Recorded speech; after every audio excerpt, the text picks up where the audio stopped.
From CPRE and the CPRE Knowledge Hub, this is Research Minutes, a weekly look at new and important research in education. Today we explore growth mindset, the belief that academic ability is not fixed and can be strengthened over time.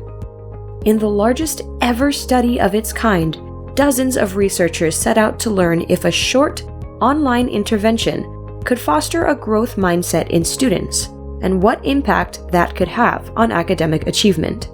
So then students go on to learn real neuroscientific evidence about the brain and how the brain forms new connections when it learns. And finally, students are asked to reflect on that information by writing a persuasive letter to a future student who might be coming to their school, in which the research participants say, if you're feeling down and feeling like you're dumb because school's hard, keep in mind that the brain can grow and learn and be developed like a muscle.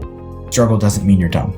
We welcome lead author and University of Texas at Austin researcher David Yeager, who discusses the study's findings and some key takeaways for educators and researchers across the country. I think the first takeaway is that we now have a treatment that could be used universally for ninth graders in public schools in the US, and it's available for free. However, we know that this result is just the beginning. That's right now on Research Minutes.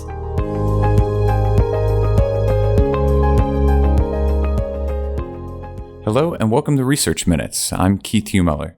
Today, I'm happy to be speaking with David Yeager, Associate Professor of Psychology at the University of Texas at Austin and lead author of the newly published National Study of Learning Mindsets. Thanks for joining us, David. Thanks for having me. So your study, recently published in the journal Nature, focuses on growth mindset approaches in general and of the effectiveness of one specific growth mindset intervention in particular. And to call this study big would be a bit of an understatement. It is, in fact, the largest study of its kind ever conducted and was carried out by a multidisciplinary team of roughly 24 researchers, including UC Davis's Paul Hanselman, Stanford's Gregory Walton, UT Austin's Jared Murray, and even Stanford's Carol Dweck, who pioneered growth mindset research back in the 90s. To start, could you just give us a little bit of background? What is growth mindset as we know it today, and what led you to conduct this study? Yeah, so a growth mindset is the belief that people's abilities in school can grow and be developed with the right support, whether that's effort or changing your learning strategies or seeking out appropriate help. And it's designed to contradict what's called a fixed mindset, which is the idea that abilities are fixed. They can't be changed, no matter what you do. And a lot of basic laboratory research had found that a fixed mindset could stand in the way in the motivation to learn when students confront challenges. So a student who felt like smartness is fixed and it can never change, but then went on to struggle in their math class and not be able to solve a problem might wonder if maybe that difficulty is a sign that they're not smart enough and that things can't improve.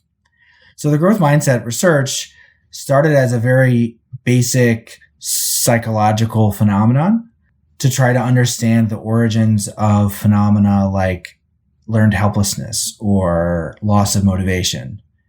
But at some point, Carol and others learned that it might be possible to teach students a growth mindset and change their motivation to learn.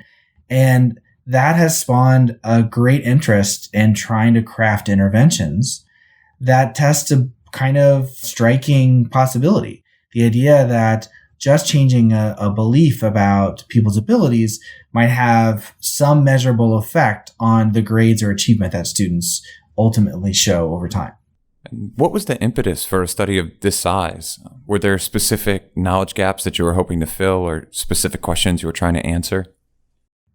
So growth mindset research was moving along like much other psychological research for a while.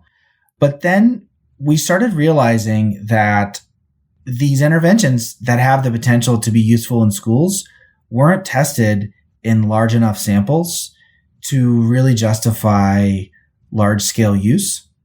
And so around 2010, a team of us, all graduate students at Stanford, working with Carol Dweck, started taking intensive in-person growth mindset interventions and seeing if we could reduce them to their essence, make them far shorter, maybe 25 minutes or 50 minutes, and then test them over the internet.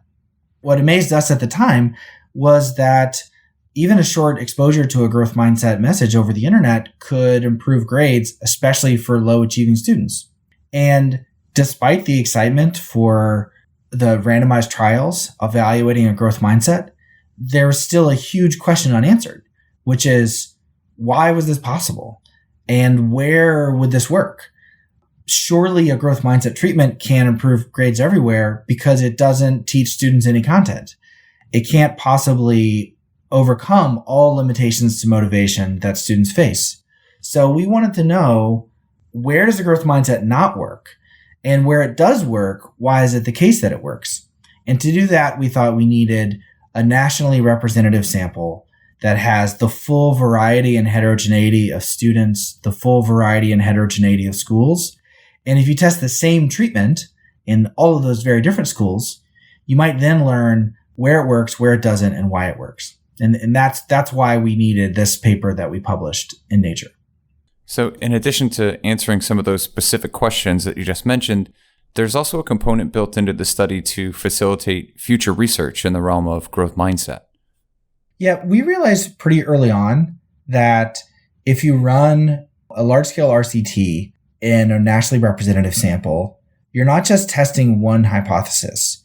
You're actually creating a data set that could be useful for the field in general for a few reasons. One is that there's never been a nationally representative randomized trial evaluating an adolescent educational intervention in the US. And so people who have no interest in growth mindset at all, but want to learn about the best ways to do educational experiments, can then use our data set and move on from there. But the second thing is that there are so many more additional things to learn about growth mindset that go beyond what we learned in the first paper. The first paper only focuses on what effects differ between schools, but we also can learn about teacher practices. Who are the teachers who best enhance growth mindset intervention? And what are they doing? What are they saying? And so we hope that this data set can become a resource for the field among educational researchers in general, and really anyone who is interested in the intersection between what teachers do and how students respond and how to motivate students to do well in school. I think a lot of us would be curious as to how a study this large is designed and carried out. Could you give us maybe an overview of the scope and the methods you use to try and answer all these questions? So to develop the treatment materials, we started with the challenge of how can you convey a growth mindset in a compelling and efficient way so that it's equally compelling across pools of participants and across schools across the country. And so we borrowed a lot of insights from the growing field of design thinking and A/B testing, and carried out a series of randomized experiments and focus groups and interviews over about a year and a half to take early stage growth mindset interventions and prepare them to scale up. And we published a paper on that in 2016 where it describes our piloting process. Once we had a treatment that we thought would apply broadly across America, we then had the challenge of randomly sampling schools so that we could truly generalize to the schools across America. And it turns out the standard way of drawing a random sample isn't really suitable for an experimental study looking at moderators or sources of heterogeneity of treatment effects. That is, people often say, we want big schools or small schools. We want schools in the Southwest and the Northeast. We want schools that are rural or urban. But if you don't have a theory that growth mindset means something different in the Northeast versus the Southwest, why is that your stratifying characteristic? We wondered. And so what we did instead was to say, we think a growth mindset might interact with the resources and advantages in a school. We think it might be unnecessary in the most advantaged schools. We think it might not be able to compensate for disadvantage in the least advantaged schools. But in the medium advantaged schools, then that's where it might be a sweet spot, where it might work the best. And so we also knew that school achievement level is confounded with socioeconomic factors and race ethnicity factors in the US. There's massive segregation with respect to both of those characteristics. And so any study looking at school achievement levels would have to take into account the racial and ethnic composition at a minimum. And so we worked with a team of statisticians, including Beth Tipton, who's now at Columbia, to craft the first ever sampling plan for a representative sample that incorporated information about moderators, specifically school achievement level, and confounds of those moderators, in drawing our random sample of schools. And we're really excited about what the study has to say about including voices in educational research that are very often excluded from educational research. So in the end, what was the scope of this study? How many students and schools ended up being included in your sample? We randomly selected 65 public high schools from across the country.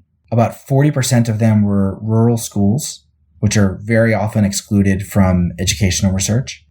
Those 65 schools included around 12,500 students, and those students were then assigned to a treatment or a control group on the computer. And then students completed a computerized intervention that took about an hour over the course of 2 different class periods, usually a few weeks apart. And then from students' perspectives, the study was over.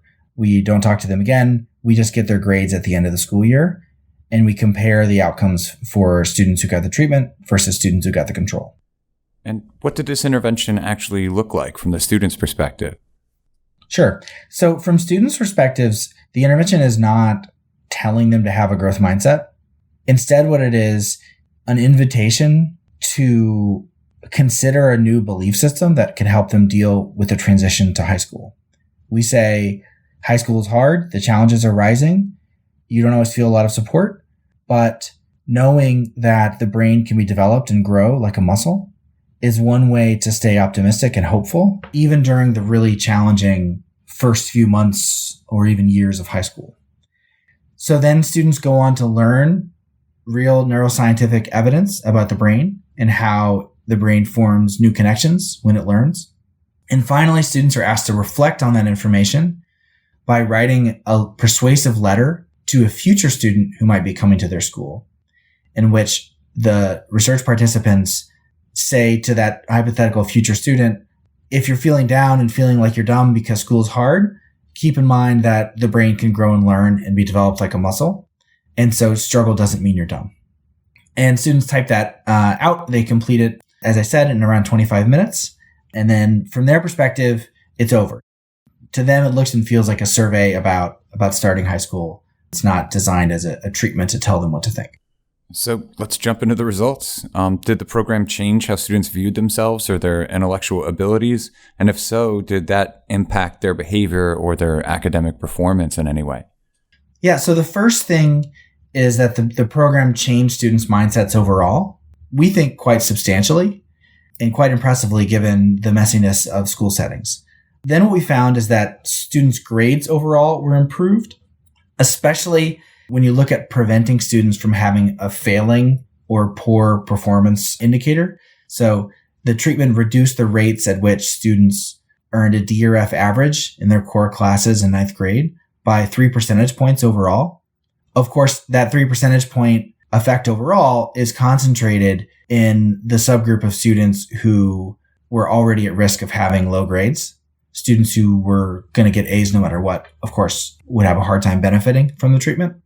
And what we find is that a 3 percentage point effect overall that generalizes to 3 million students per year in high school would be one of the most cost-effective approaches for preventing failure in 9th grade that have ever been discovered at any cost. And the fact that the treatment is short and very low cost makes it really exciting as a potential way to start the year off right, especially for at-risk students. So what do you think are the takeaways here? It seems this kind of work could have implications for everything from classroom practice and school leadership to district level or even higher level policy discussion. I think the first takeaway is that we now have a treatment that could be used universally for 9th graders in public schools in the US. And it's available for free at www.perts, perts.net. We're never going to charge for the program, and none of us own growth mindset programs or businesses. And we just want a research validated tool to be used by as many students as possible. However, we know that this result is just the beginning. And the reason we know that is that schools that were poised to benefit the most were schools that had a climate and culture that supported growth, learning, and curiosity. And so a short one-time online intervention does not let school leaders off the hook. We still have to create the kinds of school environments that would allow the seed of a growth mindset to grow and flourish in our schools. But it certainly, at least under some conditions, does suggest some positive impacts of fostering growth mindset in students. I think the study validates the field's interest in growth mindset as a concept. We did everything we could to tie our hands and do a scientific test where bias was removed as much as we know how to do or anyone in science knows how to do. At the same time, this study, which ends the question of whether the growth mindset can matter, really begins a new and more important era of work, which is how to make it matter reliably in our diverse schools across the U.S. And we and the rest of the field are just at the beginning of that learning journey of how to make growth mindset come to fruition more reliably. And that brings me to my last question. As you mentioned before, a big component of the study was laying the groundwork for future research. I'd be curious to know where you think the study of growth mindset goes from here. The next paper that will come out of these data will focus on math teacher practices. We find that math teachers with more of a growth mindset tend to enhance treatment effects even more. And we want to know, what are those practices that they're using day to day, moment to moment, that allow a growth mindset intervention to have enhanced effects? And then we want to know, how can we train those teachers? How can we change practice? And so we think a new era of studies that simultaneously improve the school culture and climate and kind of prepare students to have the mindset where they benefit from learning opportunities could be really transformative. And we hope that lots of other scholars are interested in joining us in asking and answering those types of research questions. Well, it certainly is a remarkable study, and I encourage our listeners to go and read the full article titled "A National Experiment Reveals Where a Growth Mindset Improves Achievement" in the journal Nature. And you can also access a wealth of additional resources and information on this line of research by visiting mindsetsscholarsnetwork.org. David Yeager, thanks so much for joining us today. Thanks for having me. Thanks for listening to this week's Research Minutes, presented by the CPRE Knowledge Hub. For more episodes of this podcast, or to subscribe to the series, visit us at cprehub.org. That's cprehub.org. To share thoughts on today's episode, or to suggest future topics, follow us on Twitter at CPREHub.